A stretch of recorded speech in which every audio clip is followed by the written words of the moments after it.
चले फ्रेंड्स, शुरू करते हैं एक और वीडियो। लूसेंट पढ़ रहे थे हम लोग और हमने यहाँ तक पढ़ लिया था कि रंजीत सिंह, हैदर अली और निज़ामुल मुल्क, बुरहान मुल्क, इन सब के राज्य पर कब्जा कर लिया था सब्सिडियरी अलायंस करके डलहौजी ने। तो इसके बाद इन्होंने किस तरह से अपने इकोनॉमिक एक्टिविटीज़ को बढ़ाया इंडिया में, तो इसके बारे में इस वीडियो में हम पढ़ेंगे और आगे भी देखेंगे कि और चीज़ें क्या है। अगर आपने पिछले वीडियोस नहीं देखे हैं तो लूसेंट के मॉडर्न हिस्ट्री के तो 6-7 वीडियो ऑलरेडी अपलोड हो चुके हैं। तो ये वीडियो इसी सीक्वेंस का नया वीडियो है। तो चलिए स्टार्ट करते हैं। देखिए, पहला जो है इसमें 3 स्टेजेस ऑफ ब्रिटिश कॉलोनियलिज्म। इसका मतलब देखिए 3 स्टेजेस में ब्रिटिश कॉलोनिज्म को बांट दिया गया। पहला जो फेज़ था वो था मर्केंटाइल फेज़, जो कि 1757 से 1813 तक चला। अब ये मर्केंटाइल का क्या मतलब होता है? इसका मतलब होता है व्यापारी या व्यापारिक। अच्छा, इसका इस्तेमाल जो है व्यापार और व्यवसायिक गतिविधियों से जुड़ी चीज़ों के लिए होता है। तो क्या हुआ था, स्टार्ट जस्ट इन लोगों ने किया था और उस समय जो ट्रेडिंग वगैरह, जो कॉमर्स वगैरह स्टार्ट हुआ था, तो ये इसके अंतर्गत आता है। इन्होंने क्या किया था, अपने पॉलिटिकल पावर को इस्तेमाल करके जो ट्रेड है और उसके जो टर्म्स एंड कंडीशंस है उस पर मोनोपोलाइज कर लिया था, एकाधिकार कर लिया था। ठीक है, और मेनली ये चीज़ें कहाँ हुई थी? बंगाल में, क्योंकि बंगाल में ही ट्रेडिंग का जो हब आप कह सकते हैं वो बंगाल था उस समय। Imposition of inflated price of goods led to buccaneering, यानी लूट मची हुई थी। ठीक है, इतनी प्राइस की गुड्स की प्राइस इतनी ज़्यादा बढ़ गई थी कि इन्फ्लेशन का माहौल बन गया था और इंडिया से पैसा सारा विदेश भेजा जा रहा था। ठीक है, और बंगाल का जो रिवेन्यू था वो तो एकदम से ठप हो गया था। तो ये पहला फेज़ था। अब चलते हैं सेकेंड फेज़ में। सेकेंड फेज़ है इंडस्ट्रियल फेज़। अब इंडस्ट्रियल फेज़ क्या है भाई? इंडस्ट्रियल फेज़ में देखिए, इस फेज़ में मैन्युफैक्चरिंग और उद्योग के विकास पर आधारित था। ठीक है, इसमें फैक्ट्रीज़ और इंडस्ट्रीज़ की शुरुआत हुई थी। इस फेज़ में टेक्नोलॉजी और मशीनरी का इस्तेमाल बहुत ज़्यादा हुआ था और India was exploited as a market of British goods. इसका मतलब क्या हुआ कि इंडिया को जो है ज़बरदस्ती ब्रिटिश के गुड्स को, देखिए इंडिया से रॉ मटेरियल लिया, विदेश भेज दिया। ठीक है, वहाँ पे रॉ मटेरियल महंगा था तो वहाँ फ्री में मिल गया या बहुत कम दाम में मिल गया। उससे उन्होंने क्या किया, फिनिश्ड गुड्स बनाया और उसको महंगे दाम में इंडिया में बेचा। तो आप देखिए कितना ज़्यादा लूट हो रहा है यहाँ पे। ठीक है, तो ये चल रहा था उस समय। Act of 1813 allowed one-way trade for the British. As a result, the Indian markets flooded with cheap and machine-made imports. ठीक है, तो वही मैं बता रहा था आपसे कि जो बाहर से चीज़ें इंपोर्ट हो रही थी, सस्ती सी थी, बहुत बेकार सी थी, लेकिन वो भी बहुत ज़्यादा दाम में बेचा जा रहा था। Indians were force to export raw materials and import finished goods. जी, वही बात जो मैंने बताया आपको, रॉ मटेरियल वहाँ नहीं अवेलेबल है तो इंडिया से ले आओ। ठीक है, और जैसे भी तैसे करके उसको बना दो जो बनाना है उससे, और फिर उसको इंडिया भेज दो और महंगे दाम में बेच दो और पैसा मोटा रकम कमा लो। और वो कहाँ चला जाएगा? विदेश चला जाएगा, मतलब इंग्लैंड चला जाएगा। तो ये हो रहा था इंडिया में, बाकायदे ये हो रहा था। Heavy import duty on Indian products to England discourage them in the market. Import duty बहुत ज़्यादा बढ़ा दिया गया था इंडियन प्रोडक्ट को। ठीक है, जिससे कि उसको इंपोर्ट, वहाँ पे इंपोर्ट करने में दिक्कत हो और उसको इंडियन मार्केट में ही, देखिए heavy import duty on Indian products to England. अगर इंग्लैंड से कोई चीज़ें इंपोर्ट कराएंगे तो उस पर क्या है कि उसको इंपोर्ट ड्यूटी बहुत ज़्यादा लगा दिया गया था। ठीक है, जिससे कि उसको मार्केट में लाने के लिए सोचना पड़े। ठीक है, इसके बाद चलते हैं थर्ड फेज़ पे। थर्ड फेज़ क्या है? Financial phase 1860 onwards. तो फाइनेंशियल फेज़ क्या होता है? देखिए इसमें क्या हुआ था, फाइनेंशियल फेज़ में वित्तीय गतिविधियों की महत्वता बढ़ गई थी। फाइनेंशियल इंस्टीट्यूशंस और मार्केट्स का विकास हुआ था और इसमें बैंकिंग, स्टॉक मार्केट्स, ये सारी चीज़ें, रेलवेज़, ठीक है, पोस्ट टेलीग्राफ, ये बैंकिंग सिस्टम, ये सारी चीज़ें आ गई थी। मतलब फाइनेंस से रिलेटेड चीज़ों को बढ़ावा मिला था। क्लियर हुआ?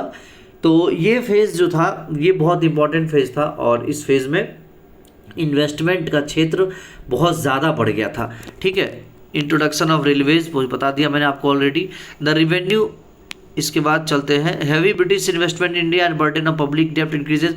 इंडस्ट्रीज आई, आयरन स्टील टाटा 1907 में, तो ये क्वेश्चन भी इंपॉर्टेंट हो जाता है कि Tata iron and steel industries कब आई थी, तो ये आ जाएगा 1907 में, इसको याद रखना है, ठीक है, क्लियर। इसके बाद ड्रेन ऑफ वेल्थ, देखिए ये बहुत इंपॉर्टेंट क्वेश्चन है, दादा भाई नौरोजी ने अपनी किताब poverty and un British rule in India, poverty and un British rule in India, इसमें इन्होंने लिखा है कि किस तरह से ब्रिटिशर्स ने भारत को लूटा था, और ये बुक कब छपी है ये भी आपको ध्यान रखना है, 1901 में, ठीक है, तो ये भी आपको ध्यान रखना है। उसके बाद आरसी दत्ता की एक किताब है economic history of India, volume 1 1901 में छपी थी और वॉल्यूम 2 1903 में छपी थी, और ये इन्होंने भी क्या किया है, ब्रिटिश पॉलिसीज़ को ब्लेम किया है अपनी किताब में। Drain of wealth theory refers to a portion of national product of India which was not available for consumption of its people. Obvious सी बात है कि जो प्रोडक्ट्स भारत का था वो भारत वाले यूज़ नहीं कर रहे थे, ठीक है, वो विदेशी उठा के अपने देश में ले जा रहे थे। Constituents of drain were extortion by company servant fortune from rulers zamindar merchant and common man and sending them home, purchasing goods out of revenues of Bengal and exporting them, this was called investment, बता चुका हूँ आपको already. Duty free trade provided to the British gave them a competitive edge over Indian traders, these subsidies were financed from Indian treasury, मतलब भारतीय खजाना को पूरी तरह से खाली करने का इन लोगों का प्लान एकदम चल रहा था, ठीक है। इसके बाद है रेमिटेंस और salary and other income by company official send to England. Obvious सी बात है ना कि जो सैलरी वगैरह मिल रहा था या जो भी पैसा जा रहा था, जो दूसरे भी इनकम थे वो भी इंग्लैंड भेजे जा रहे थे भारतीय खजानों में से उठा उठा के। होम चार्जेज और cost of salaries and pension of company officials in India were paid from the treasury of India, और जो सैलरी वगैरह देना था, जो पेंशन मिलना था, वो सब भी कहाँ से, भारत के खजाने में से उठा उठा के दिया जा रहा था। तो ऐसी हालत हो गई थी हमारे देश की, इतनी ज़्यादा गंदी हालत हो गई थी उस टाइम में, तभी तो इतनी बड़ी बड़ी भूखमरियाँ आई थी उस time. Hefty interest were pays, और इंटरेस्ट बहुत ज़्यादा इंटरेस्ट जो है ब्रिटिश इन्वेस्टर्स को मिल रहा था। इफेक्ट यही हुआ कि it financed capitalist development in Britain, India was kept as zone of free trade without allowing it to develop the ability to compete. यहाँ देखिए plantation, mines, jute mill, banking, shipping, export import concern promoted a system of interlocking capitalist firm managed by foreigners, it drain resources from India. बिल्कुल वही चीज़ मैं बता रहा था आपसे कि भारत में चीज़ें ख़त्म हो रही थी और विदेश में, मतलब इंग्लैंड में चीज़ें बढ़ रही थी। इंडिया जो है, इंडिया को अलग अलग तरीके से लूटा जा रहा था, और यहाँ के जितने व्यापारी थे उनका जो काम था, उन सब कामों पर हैवी टैक्सेस लगाए जा रहे थे, ठीक है, और इस वजह से उनका काम भी ठप हो रहा था। और इन सारे फील्ड्स में, चाहे प्लांटेशन हो, माइंस हो, बैंकिंग हो, इन सब में क्या था, इन सब में जो है पूरा हाथ ब्रिटिशर्स का था, और अपने मन मुताबिक ये लोग उसको चलवा रहे थे, ठीक है। सारा चीज़ जो है फॉरेनर्स जो थे उनके द्वारा ही मैनेज किया जा रहा था, ठीक है। अब इसके बाद हम लोग पढ़ेंगे लैंड रिवेन्यू सिस्टम, यानी कि जो 3 लैंड रिवेन्यू सिस्टम चालू किए गए थे उनके बारे में। तो इसमें पहला है land revenue system permanent settlement या इस्तेमारी या स्थायी बंदोबस्त भी इसको कहते हैं। ये बंगाल, बिहार और उड़ीसा और बनारस के कुछ डिस्ट्रिक्ट में स्टार्ट हुआ था, बाद में फिर नदर्न डिस्ट्रिक्ट ऑफ मद्रास, और ये स्टार्ट हुआ था किसके द्वारा, लॉर्ड कॉर्नवालिस के द्वारा। कब हुआ था, 1793 में जॉन शोर ने प्लान किया था। तो ये 2 अलग अलग क्वेश्चन है, ध्यान रखिएगा। क्वेश्चन ये रहेगा कि किसने स्टार्ट किया था, अगर तो हो जाएगा लॉर्ड कॉर्नवालिस, और किसने प्लान किया था, तो आंसर हो जाएगा सर जॉन शोर मचा के, ठीक है, सर जॉन शोर ने स्टार्ट किया था। It declare zamindars as the owner of the land, zamindars को लैंड का ओनर बना दिया गया, और उनको ये कहा गया कि ऐसा है 1/11 आप रख लेना और 10/11 जो है वो हमें दे देना। ब्रिटिशर्स का ये आदेश था। Zamindar were free to fix the rent, और रेंट जो है वो आप अपने हिसाब से फिक्स कर लो ज़मीन का क्या रेंट है।